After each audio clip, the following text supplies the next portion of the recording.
this blue planet is only our home.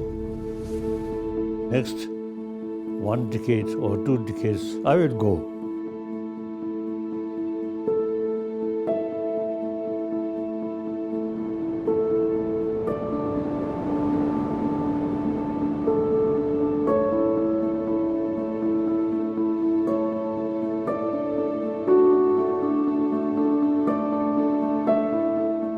On moon also some water, but we try to settle there, impossible. Mars, these stars remain in sky, in blue sky. It's nice. If we go there, impossible.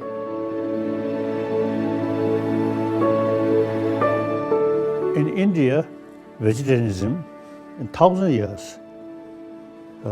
In the West, you see, too much eat meat.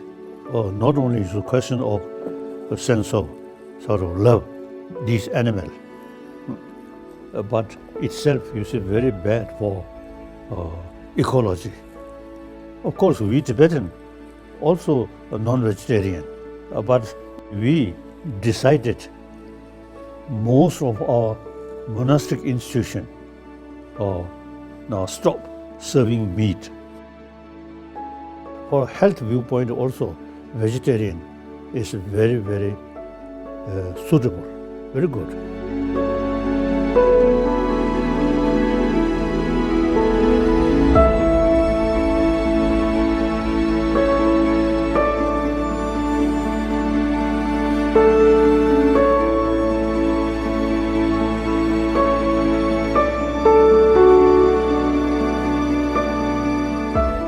The coming generation, they should think the present planet, blue planet, is only our home.